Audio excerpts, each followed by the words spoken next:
ल sir welcome छ है सेन्ट्रल कलेजमा है है वेलकम वेलकम है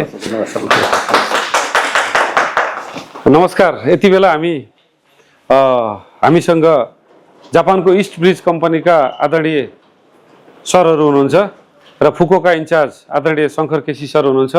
त्यस्तै नेपाल इन्चार्ज हाम्रो वीरेन्द्र बहादुर पाण्डे सर हुनुहुन्छ र सेन्ट्रल कलेजले विगत 3-4 वर्ष अगाडिदेखि इस्ट ब्रिज कम्पनीसँग मिलेर विद्यार्थीलाई जापान जाने विद्यार्थीहरूलाई सोही आएर भिसा लाएर जाने विद्यार्थीहरूलाई सिमहरू प्रोभाइड गर्दै आएको छ र सिमहरू प्रोभाइड गरिसकेपछि विद्यार्थीहरूले जापानको आकाश टेक्ने बित्तिकैबाट आफू अनलाइनमा आउन सक्छन् र जापानमा परेका विभिन्न समस्याहरू एयरपोर्टदेखि नै आफ्नो होस्टेलसँग जाँदासम्म समाधान गर्न सक्छन्।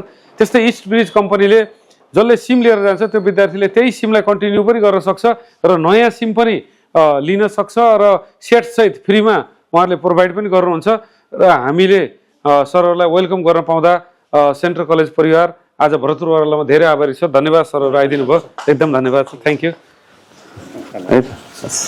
नमस्कार।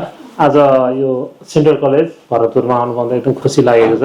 सरको यस्तो व्यस्त सेड्युल बावजुद पनि समय निकालेर थोरै कुराकानी गर्ने मौका मिल्यो। हामी अब 3-4 वर्षदेखि नै जस्तो उहाँहरूसँग कोलाबरेट गरेर स्टुडेन्टलाई विभिन्न तरिकाले सपोर्ट गरिरहेका छौँ।